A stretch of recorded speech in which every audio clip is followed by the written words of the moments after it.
Hello team, welcome to another ATP Geopolitics video with myself, Jonathan M.S. Pierce. This is Ukraine War News Update, the first part thereof, and a very late part thereof, for the 17th of November 2025. I'm back. Did you miss me? I have not been kicking out as much content as I normally would because I've been away enjoying myself, watching a bunch of bands that I was well into in the 90s, and I have just fallen back in love with music and had an awesome time. Infinite patience of my partner who was there with me, who doesn't care so much for that music, but good times were had. We went with the friends, so yeah, just tremendous time away for 3 days or so, having a bit of a knees up, and now I'm back to it. So this is very late. Apologies, and there's as ever so much going on. One of the headline bits of news we're going to talk about today is an attack, a sabotage attack in Poland that's taken place, which really could and should have far-reaching ramifications, really. I guess we'll wait and see if there are any changes. Look, if you haven't already subscribed, I really would appreciate it. Please like, subscribe, and share, and do all those kind of YouTubey stuff, things, and bits and pieces. That would be super cool. In the meantime, let's get stuck into having a look at what's gone on along the front lines in this hits and losses video. So we're going to have a look first at the Ukrainian general staff figures for the Russian losses for the day before. All the usual caveats apply, of course. You can find them linked in the description below. And we've got a significant uptick in personnel lost over the last 24 hours. It was 860, I think, yesterday. 1,160 today. So that's 300, if my maths is correct. 300 extra personnel lost in the last 24 hours. That is huge. 2 tanks, 3 armored combat vehicles, 17 artillery systems. So I don't know whether the personnel losses correlate too much with the other stats. 1 multiple launch rocket system, 2 air defense systems, that's good there, and 72 automotive fuel tanks, vehicles and fuel tanks. Now we heard yesterday there were claims of strikes on troop accumulations and sort of HQ or certain bases. Some, I think there was 1 strike claim on this particular unit there and that particular unit over there. And I wonder if those strikes, those tiny bits of information, might go towards there being a much larger number of troops lost overnight or in the last 24 hours. Other than that, I don't know why it would be. I mean, not that 1,160 is crazily. We're not, completely not used to that. Those are the sort of numbers, everyday numbers previously. But that 300 jump from the day before, I think, is worthy of note. Right, I meant to share this with you yesterday. It is one of these Chryso Wiki anecdotes that comes from a Russian source, but worth considering. I'm not going to go through the whole thing, just the beginning and the end, really. So the thread starts: Russian soldiers fighting near Kursk say they are eating bark to avoid starvation, while they face systematic extortion, embezzlement, and violence from their commanders, who send numerous men to their deaths and routinely execute others who are deemed inconvenient. Now, we hear this time and time again, but my goodness, Vladimir Valerievich Dulyaninov, serving in the 6th Guards Tank Regiment, has recorded a series of videos which his aunt has released in an apparent effort to pressure the Russian authorities to take action against the regiment's commanders. Dulyaninov has given a detailed account of the abuses in his unit, which reflect many similar scenarios across the Russian army. He says that he is the commander of an assault platoon, but, quote, "I've lost many soldiers due to the reckless commanders, the rush, and all that."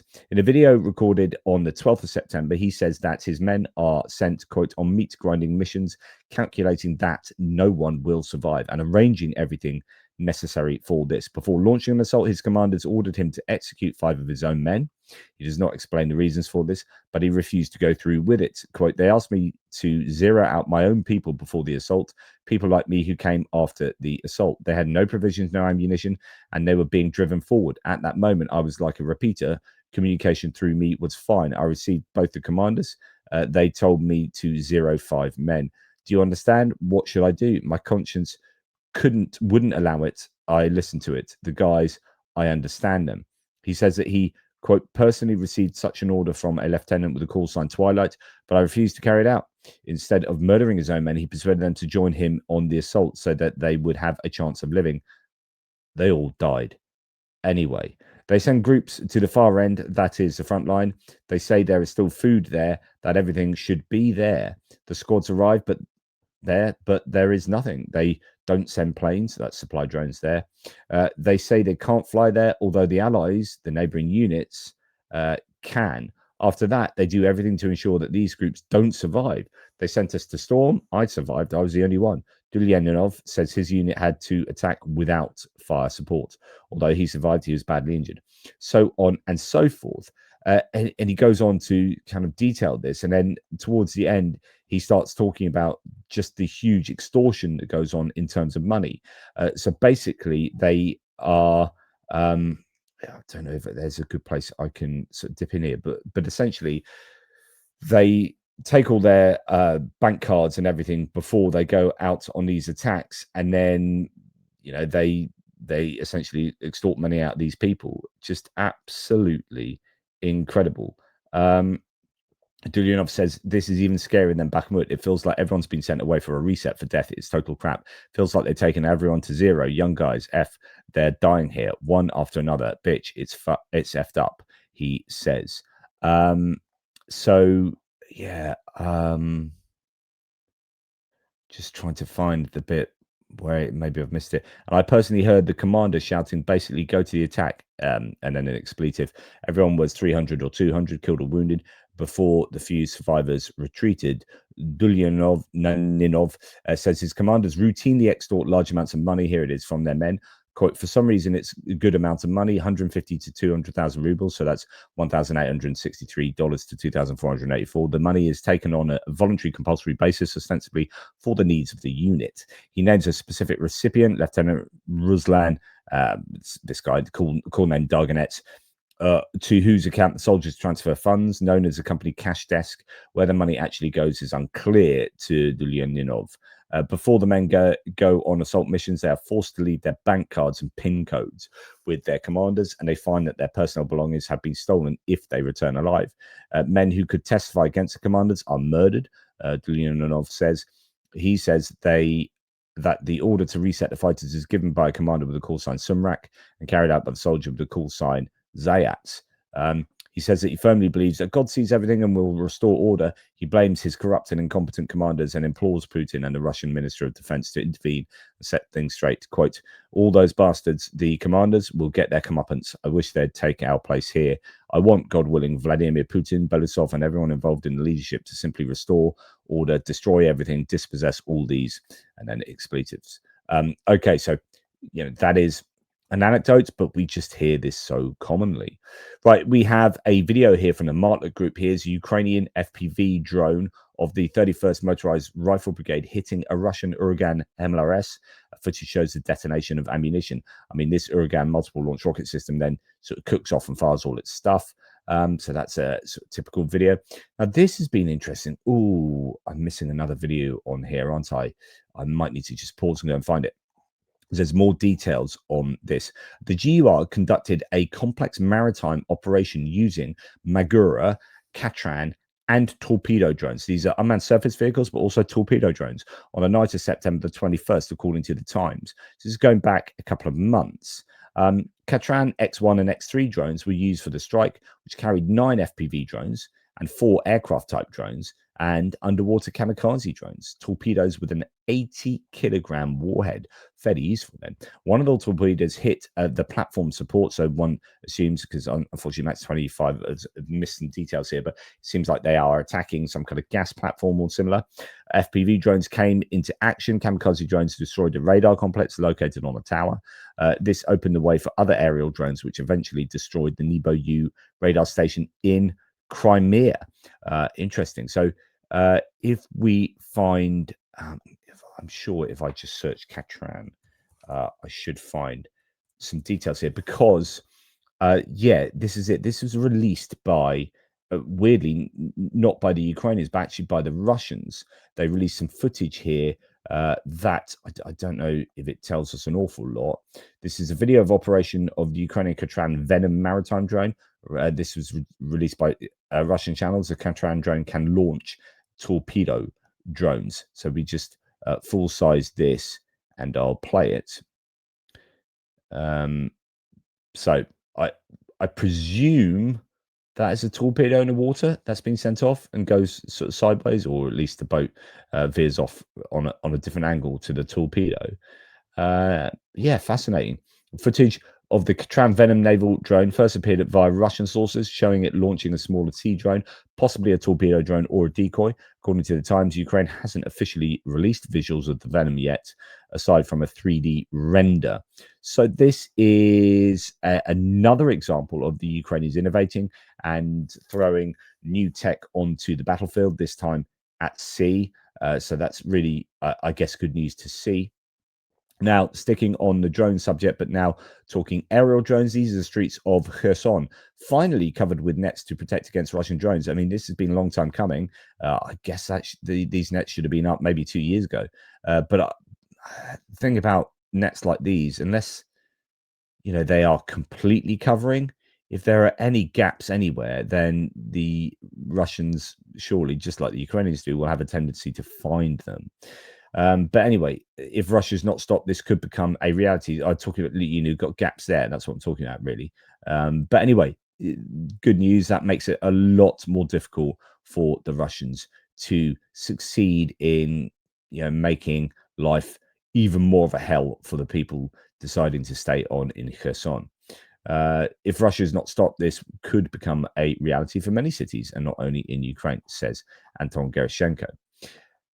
What else do we have? Atesh agents, these are the partisans, have carried out a successful act of sabotage near Bodanivka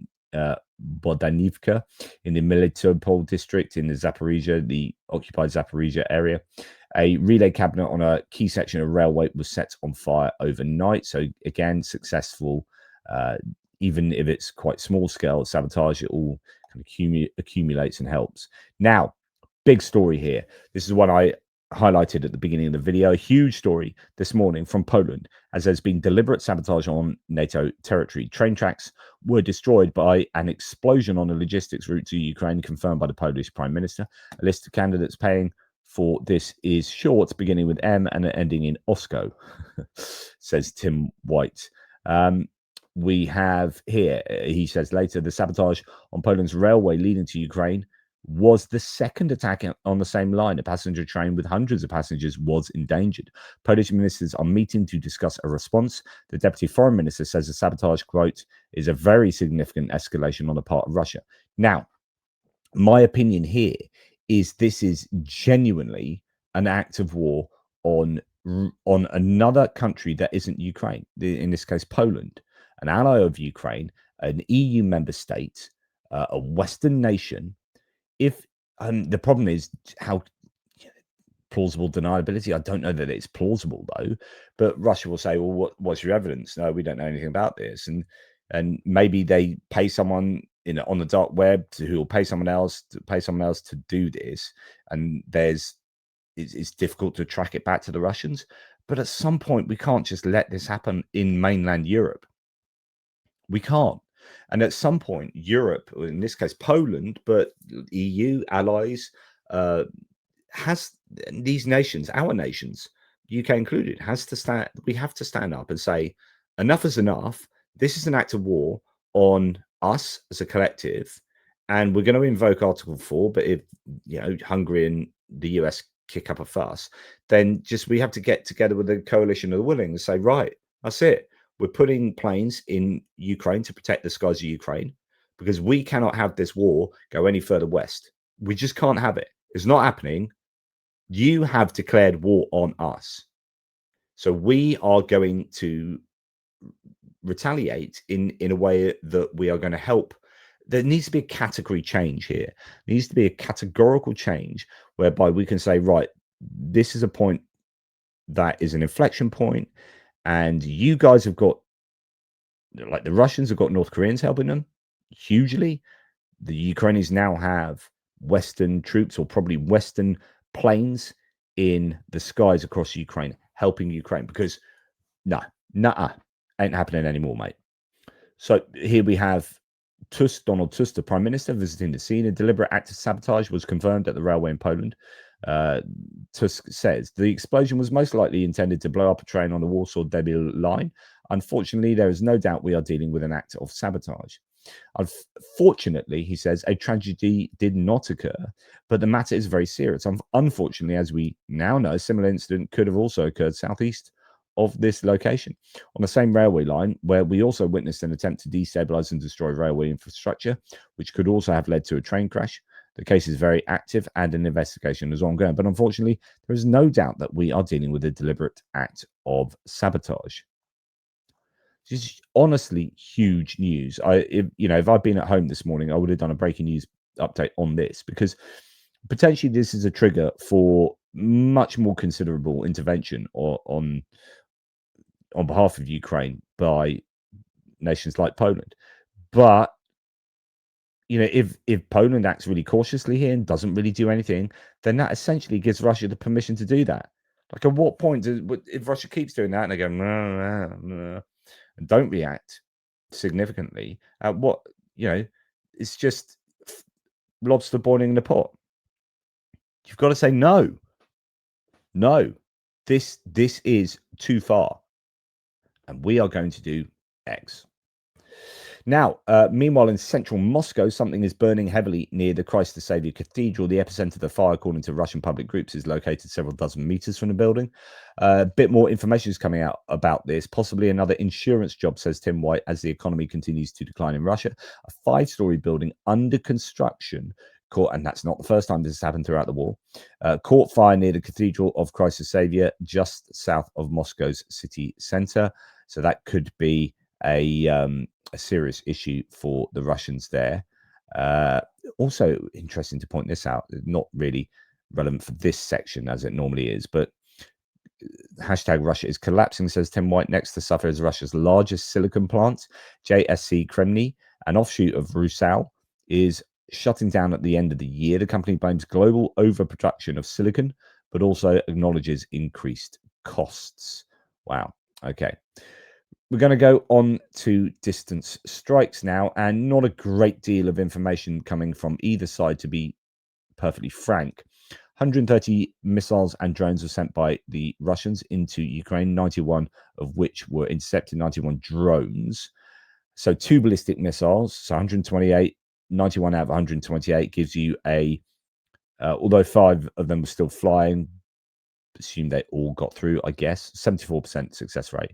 Or that might be taking into account the 5. Anyway, 74% is not good enough, all things considered, for the Ukrainians. So they are really struggling to get the interception rates that they desperately need. 32 drones hit in 15 places, maybe even 5 more after that. So 32 drones is a lot of drones. I think cumulatively, this is really hurting Ukraine. Speaking to Pierre on a back channel, saying, just talking about how actually the Russians really have hammered Ukraine very significantly. Like 30 drones every night, 20 to 30 drones. You do the maths on a 30-day month. 600 drones, maybe more. 600 drones every month blowing up on a target. Okay, you could argue some of these might be decoys, some of these might not have warheads or whatever. But I think it's safe to say that you're going to get 20 to 30 explosions pretty much every night at the moment. And that is unsustainable. It's simply unsustainable. And this is a desperation to get air defense improvements. And in fact, there's some huge news today that the French have done. In fact, let's go to this now, just as a kind of like talk about this in the context of air defense. But French media has reported that, says tomorrow morning, which is today, it's happened. A briefing will be held at Elysee Palace with defense industry representatives following the signing of a letter of intent between France and Ukraine. Focus: Rafale jet SAMP TNG with Aster 30 B1NT missiles, ground fire 300 radars, and drone systems. Okay, so now we hear a little bit more detail. Zelensky has said that our meeting today with Macron strengthens our defense with effective, practical, and powerful elements. Ukraine will be able to receive 100 Rafale F4 aircraft, very advanced French radars, so those fire, what are they called again? Ground fire, which they've already received some of those, by the way, ground fire 300s, but get more of those. 8 SAMP, and we understand these are SAMP NG. So these are the ones that are better at taking down ballistic missiles, arguably the best in the world, because I think it's a more recent upgrade than the PAC-3 for the Patriot. It depends on the radar systems, of course, but with 6 launchers each, so 8 SAMP air defense batteries essentially with 6 launchers each. Wow. So that is, a lot of launchers. That's somewhere between, that's 48 launches, isn't it? So wow. And missiles and guided bombs. So AASM Hammer guided glide bombs that the French already produce a lot of. In fact, last year, what was it? They produced 830 missiles, and they're looking at getting 1,000 in 2025, which equates to almost 100 a month, so somewhere between 50 and 100.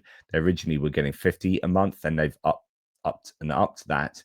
They obviously need an absolute ton of these. They're quite expensive, the AASM Hammer guided glide bombs, because they actually have propulsion on board, and they're really decent. Actually, what Ukraine really need a whole bunch of cheap equivalents to the Carb and the FABs that the Russians use. Anyway, point being that, and there's unknown funding. Where's the funding coming from here? Because France has got no money and Ukraine's got no money, and so but nonetheless, I mean, we can talk about how Sweden are trying to get funding for Gripens. We'll also talk about how realistic is they have these 2 big fighter planes kind of competing with each other, Rafale and the Gripen. But nonetheless, and what's the time frame on any of this kit? But this is at least a good sign up front. But they need assistance in taking these drones down right now, and these missiles. So if they can get SAMP systems there, and your troops trained up on them quickly, then that's great. But otherwise, I think it's a reliance on a lot of interceptor drones now being supplied, and UK is involved in that, and some of their own companies too, and then other ways of getting these drones shot down. And indeed, we've seen some footage that's been released of a Mirage 2005F, which has, in fact, I think we'll come to this in a second, talking about French aircraft. Have I got that? No, I haven't. There's a picture of a Rafale. There's a video of a Rafale. A Mirage 2005F, which has 6. In fact, let's find that because it is just on here, which has 6 pictures of. Here it is. 6 cruise missiles on it. So that's been used to shoot down cruise missiles. Now, that being said, that's not an awful lot of cruise missiles. I guess these are predominantly being used for offensive missions.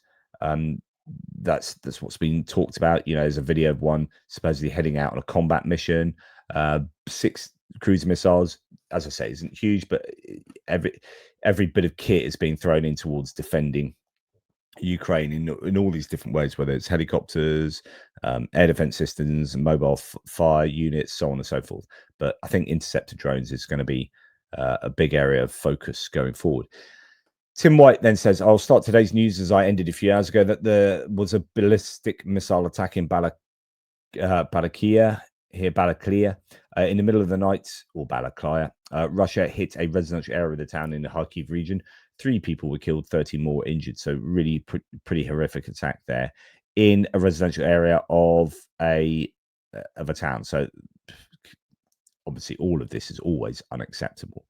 As well as 2 ballistic missiles which slammed into Balakliia. Russia also fired those 128 drones. So we don't know too much detail about what the drones did other than Ishmael. Okay, so again, we've just talked about how there's been this categorical shift in, there should be a categorical shift in response from, in this case, Poland, but also I think Western nations.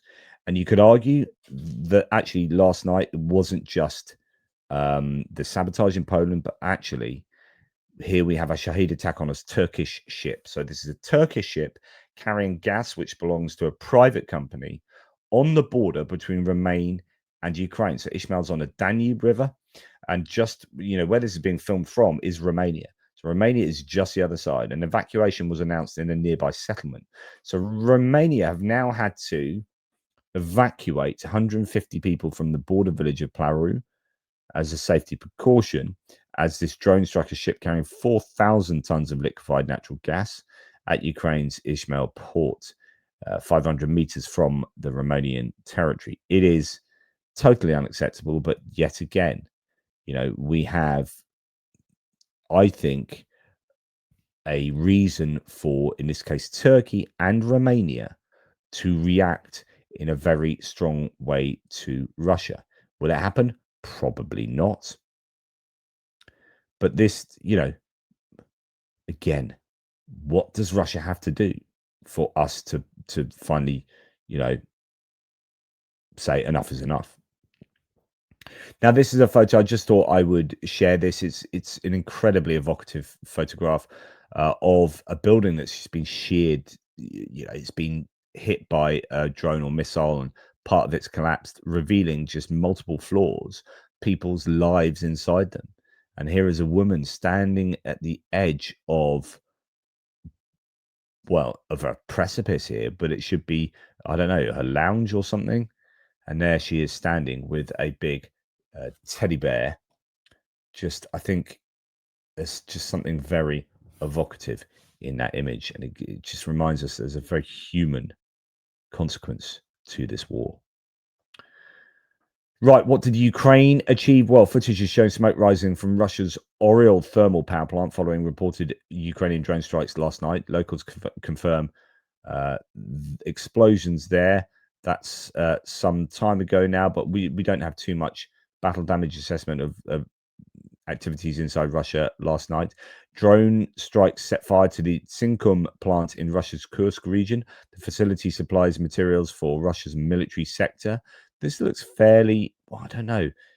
I mean, I don't know if it looks fairly significant as far as damage goes, but the Tsinkum factory in Zeleznogorsk, Kursk region, caught fire. Some say it was hit by drones, but there's no proof of that. The company itself says during decommissioning work at the Wales zinc oxide production facility, a conveyor belt caught fire. Were they really working on Sunday night? Asked Tim White, randomly having a conveyor belt catch fire. Yes, so yeah, other than that, it's sort of Ismail, Balakliia, and then yes, we've got Oryol, and here a place in Kursk. What else? Oh yeah, and another one was a substation being hit. So blackout and occupied. Well, possibly blackout in occupied Donetsk amid reported strikes on an electric substation. There's also possible claims. Reports indicate an emergency shutdown at Starobesheve thermal power plant in occupied Donetsk region. The cause remains unknown. So maybe a point being that maybe a power plant's also been hit, or maybe the substation has something to do with the power plant. They've had to close the power plant because the substation's been hit. I don't know. I don't know how close these are. Blackouts have been reported in occupied Donetsk amid a strike on a nearby electric substation. There were locals. Do we have that here? No, but I'll just read this. Euromaidan Press says blackout and occupied Donetsk after a reported attack. A fire is reported in the Chaykina substation near Makivka, a satellite city of Donetsk. According to various reports, either the entire city of Donetsk lost power or most of its districts, including the downtown area, went dark. And that's coming from Exile Nova. Now, there are claims, I think even maybe it's from Denis Pushilin, local governor, pro-Russian governor, who has said 500,000 people without power last night in Donetsk. So that would be massively significant. The Ukrainians may have really hit home there with a strike. But like I've said to you before, I'm not uneasy. I need to think through whether it's a good idea and whether the Ukrainians really want to make life really difficult for occupied Ukrainians, or whether that would turn them against the Ukrainians, those people living in occupied territory, if Ukraine hammers its electricity infrastructure, power infrastructure, and it means that life becomes very difficult for those Ukrainians. I don't know. I don't know if there are other considerations to take into account there.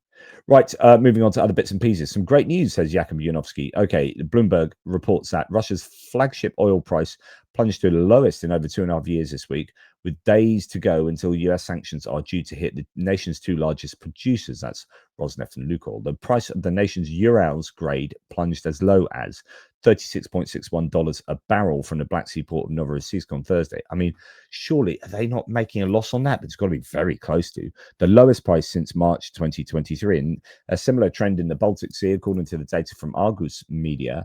Both prices edged up on Friday. For Russia's oil companies, a price slump will put a strain on their finances and reduce the amount of tax they pay into the Kremlin's coffers, helping to fund the war in Ukraine. Oil and gas accounts for about a quarter of the nation's state budget. I mean, wow, just the absolute disaster that these strikes have had, these very direct Ukrainian sanctions have had on the Russians, is it's really becoming known now. So here's a graphical representation of that, and you can see the precipitous drop there. Interesting that January 2023 and sort of February onwards in 2022, I think that's when the price oil cap was put into place, and it's very effective until the Russians kind of built their shadow fleet up and managed to get around it. Had nations like China and India helping them out with that, and the Greek shipping fleet as well. But anyway, that's the lowest level in 2.5 years. So that is good news for the Ukrainians there, bad news for the Russians. Now, this possibly needs explaining. This is the Engels 2 air base up in the Saratov region. And Militiani reports that the Russians have placed 137 trucks of unknown purpose at the Engels 2 airbase. The purpose of the accumulation is currently unknown. Most likely, the trucks are related to the transportation of weapons for the Russian strategic aviation. I'll be looking to hit that area there with a few bombs, with a few missiles. That'd be nice, wouldn't it? Okay, now moving on. As Ukraine's corruption scandal rumbles on, with Timur Mindich safely on the run in Israel now, apparently, goodness me, one company linked with him is back in the news. So Firepoint, who makes the Flamingos, FP1 and FP2 drones, they've been sort of on the side of these, so at least some of the corruption scandals, or this corruption scandal. But they've been sort of linked previously.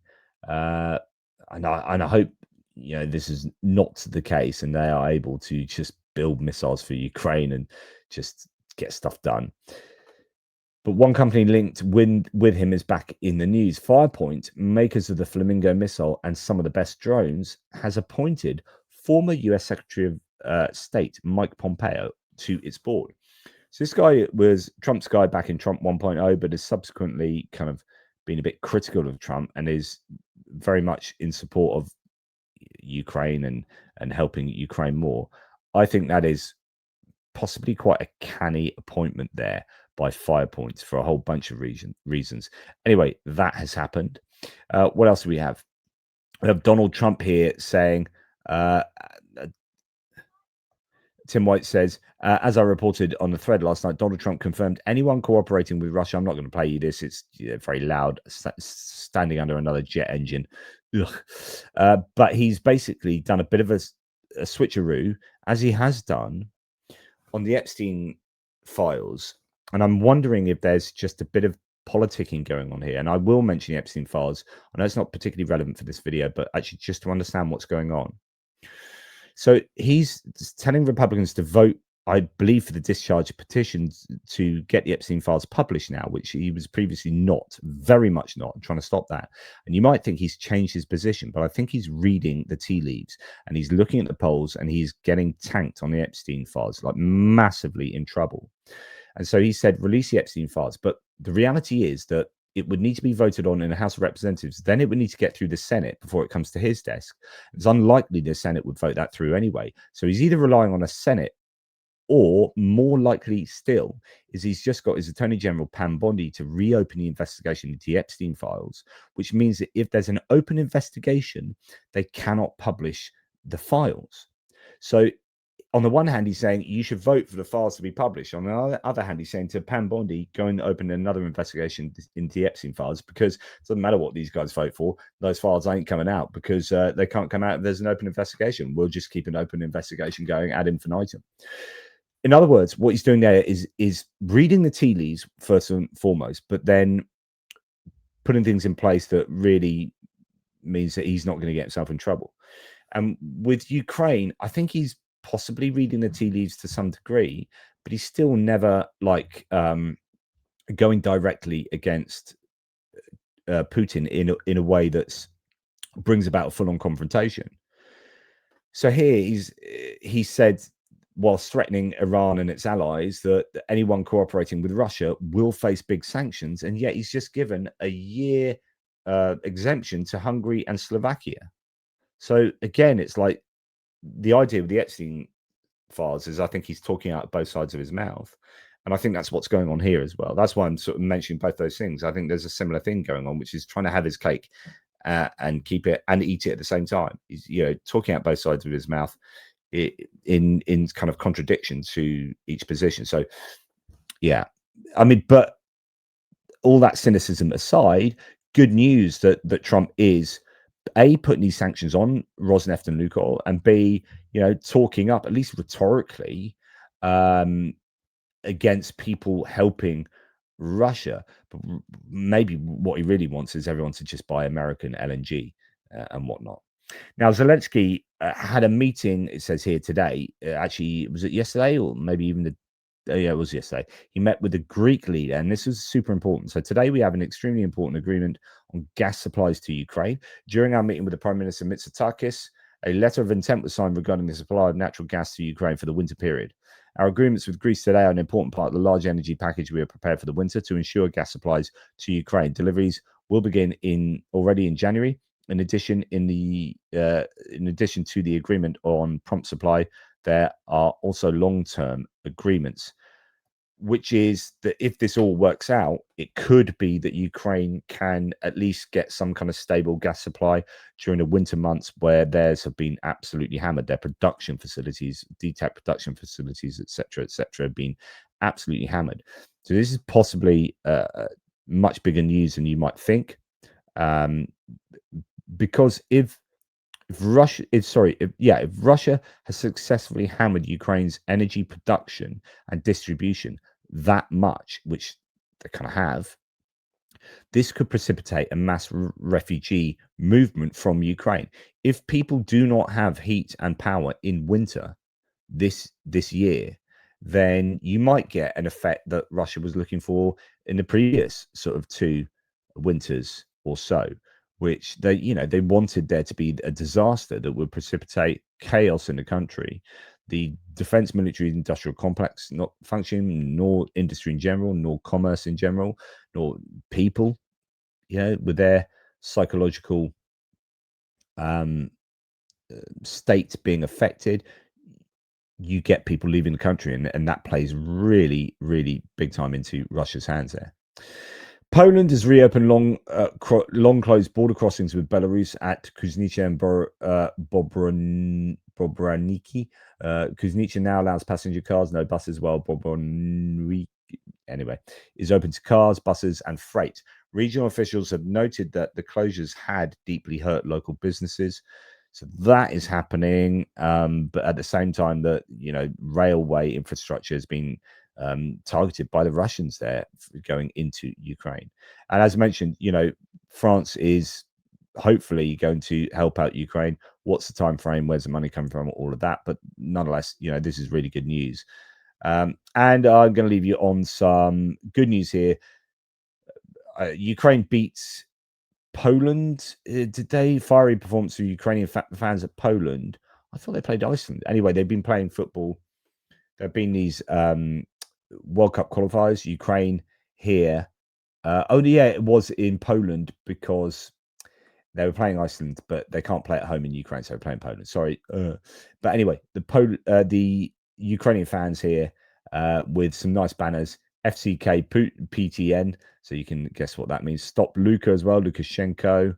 And then a nice big banner of a Kremlin on fire with that kind of Ukrainian soldier standing in front of it, flipping the bird, I guess. But anyway, good stuff from the Ukrainian fans there. That's what we like to see. That's enough from me. Loads more from me. I'm going to do a live stream, a military aid live stream. It's going to be a big one. I've got so much military aid stuff to share with you because I haven't been able to do it for the best part of a week. So come and join me at 5:30 UK time, just a few hours away from now. It's 3:30 now, so just a couple of hours, and we'll go to town on lots of news that's coming out. But please remember, in the meantime, if you haven't already, like, subscribe, and share. That does help. It really, truly does. Take care. Speak to you soon.